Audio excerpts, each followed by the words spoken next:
Susan Frederick Gray, the president of the Unitarian Universalist Association, will now share a homily. From the first time I heard her speak at the Justice General Assembly in Phoenix, I've been moved by the depth of her faith and her call to bring greater good and love into this world.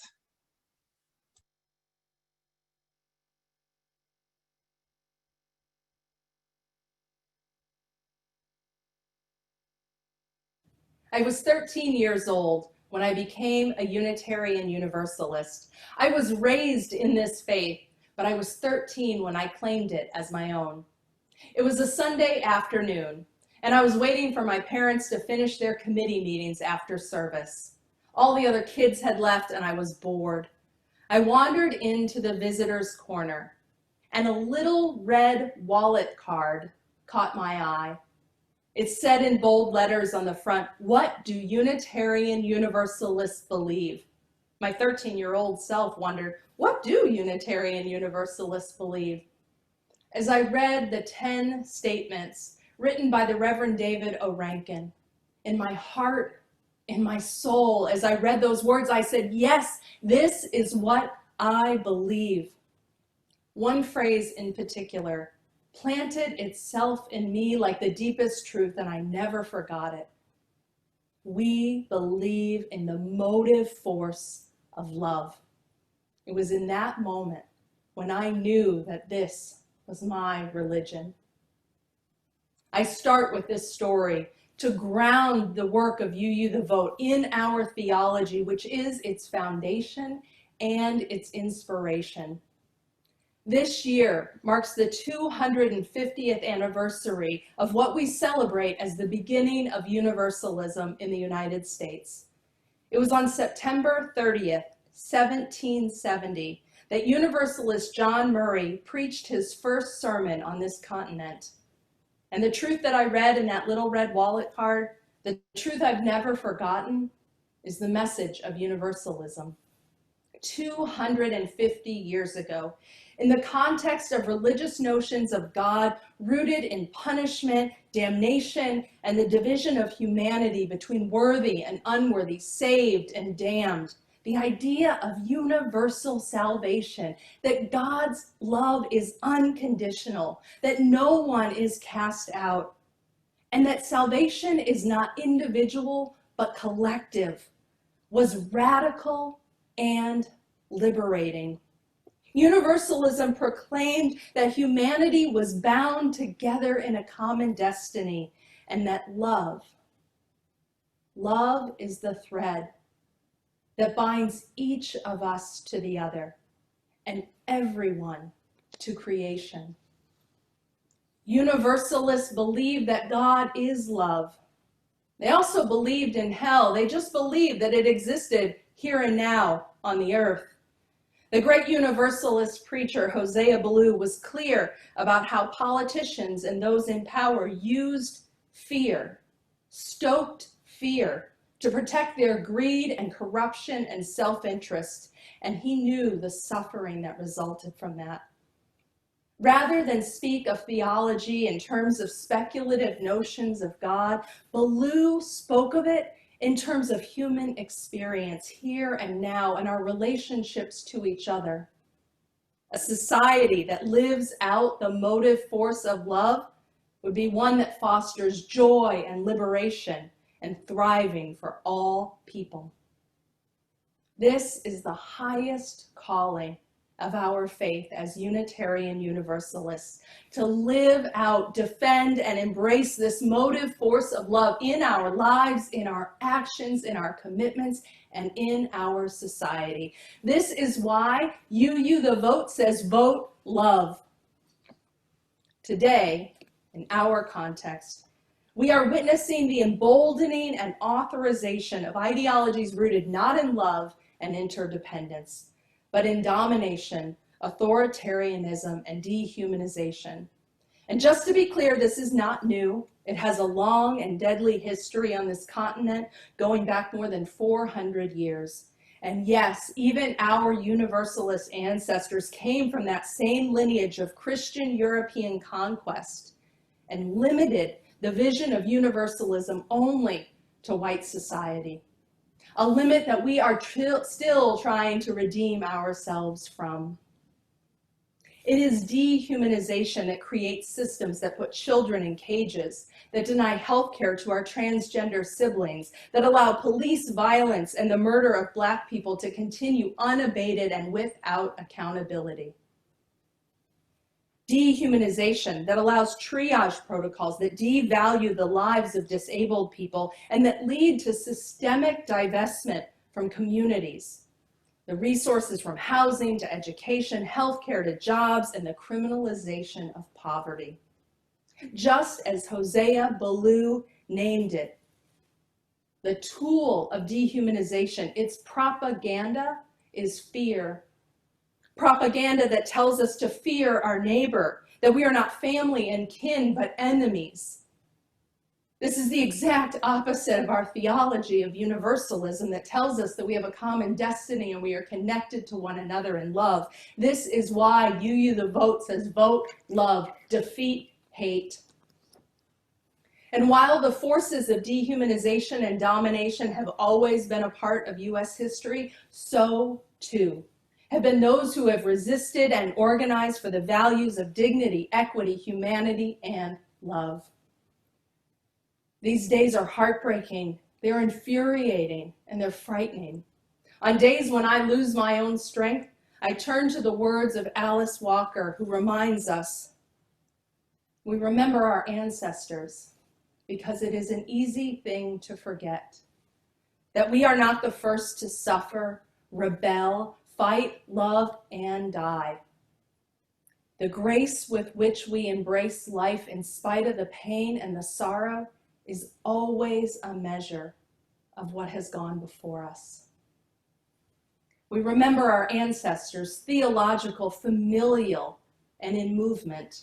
We remember Francis, Ellen Watkins, Harper, Hosea Ballou, John Brown, Sitting Bull, Ida B. Wells, Dr. King, Anne Braden, and so many more whose names history does not remember. Those who struggled and risked and fought and loved for the principles of justice, equity, liberty. This is why in UU the Vote, we say vote love, we say defeat hate, because dear ones, we are on a precipice. Every single one of our most deeply held values is on the line right now. The current powers in government are showing in everything they do that the inherent worth and dignity of so many immigrants, Black people, disabled folks, trans and queer people does not matter to them. Human agency, interdependence, the democratic process are being disrupted and defiled daily. It is a radical act of faith to not only continue to believe in all of our cherished principles, but to demand them by speaking out, taking risks, organizing, leveraging our resources, and building networks of solidarity and power to protect one another and these values. We are on a precipice, and our actions right now will affect whether we have a chance to continue to bring our bold values forward, to rebuild, expand, and strengthen our democracy, to confront police violence, to upend racial inequity, to change divestment from communities, and make moves to protect the climate. Now is the time to draw on the grace, the courage, and the strength of all those who went before, to widen our comfort zones, and to do all we can to vote, love, and defeat hate. If you haven't taken any form of action yet, sign up for a shift with UU the Vote. I can tell you that it's fun. And if you've written postcards to voters, but you feel nervous about phone banking, do it with your fellow UUs. And if you've been all in with UU the Vote from the beginning, keep it up and start planning for how you will show up and organize after November 3rd. Because democracy will not be restored in one election. It's been under systemic attack for decades, and justice will not roll down like waters in one election. Voting matters. It's absolutely critical, but it is not the end. It is just one piece of the long haul work of organizing for a future where all are free and where all can thrive. Will you show up in the streets, set up to contribute to a bail or legal assistance fund, open your church building to protesters needing refuge from state repression, tap into your own endowment or discretionary funds to make sure that grassroots organizers have the funds they need for their work? There is so much to do. And our faith calls us to love more radically, to give more generously, to believe more fervently that another world is possible, and be willing to be all in for that future. As you've heard me say many times before, this is no time for a casual faith, no time for a casual commitment to what you hold most dear. And this is no time to go it alone. Friends, we are in this work together. I invite you to be deeper in this work of You the Vote with us. May we remember that we are held by love always. May we remember that we are held by and with one another. And may we all together be all in today, tomorrow, next month, and next year for justice, for love, for democracy, and for a future that is free and thriving for all people. May it be so.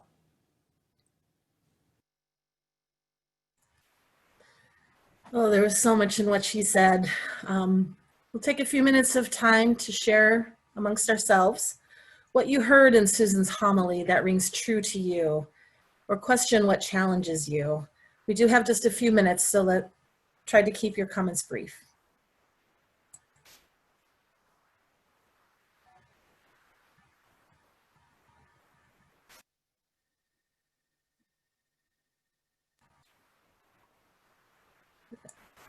I'm not seeing any hands yet. Go ahead, Lynn. As a Universalist Christian, I know that what she said about the power of love is true, and I also know how easy it is to be caught up in the power of hate, which has been way too prevalent. It's something that it's just hard to fight, and we need each other if we're going to do that.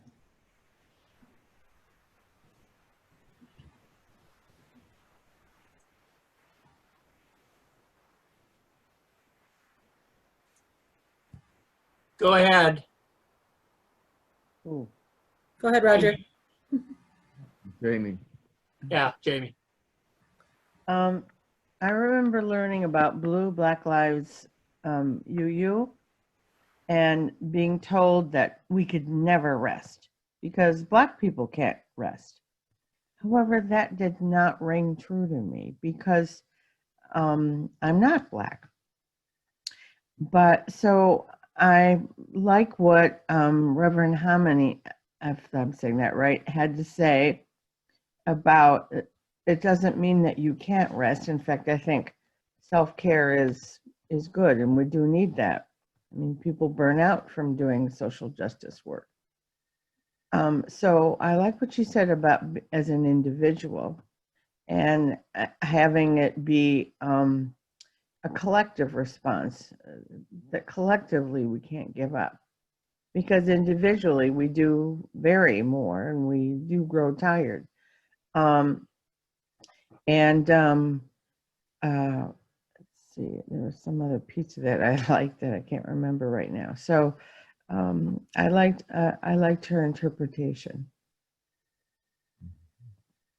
Oh, I know. But as an individual, you do need to be ready to respond and to act if something is presented in your presence that isn't right or fair. So that's how I see it. Thank you. Anybody else?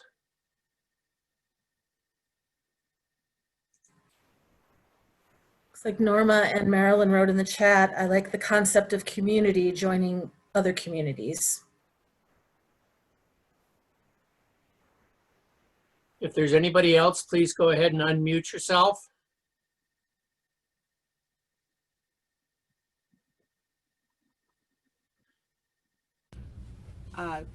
This is Marie. I just want to say I was thinking when the Reverend was speaking, I would like my sister to see this.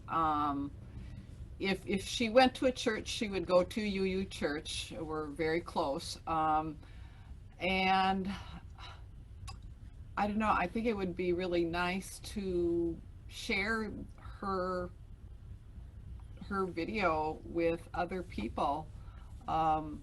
If they don't get involved with UU the Vote, that's one thing, but I think to know that they are connected with other people who are feeling really strong about things, about this, the election, that would be really nice. So later I'm going to ask how I could get a hold of that so I could give it to my sister.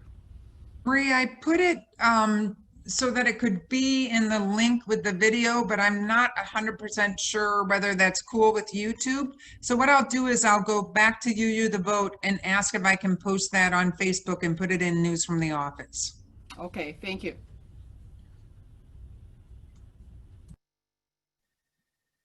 Anybody else? I would say that it was really good to hear all of this, to be reminded of our community and of the strength of where we come from and what we want to do, because I've been feeling so dismayed lately and so down and feeling like, well, I'm not sure which of the speakers referred to, you know, the long history of hate and forces of hate and propaganda and the powers that be influencing things that want to hold on to their power. And I've just been thinking, there are so many people so deeply misinformed that are holding so tightly onto what they think is true. And I've just had this feeling like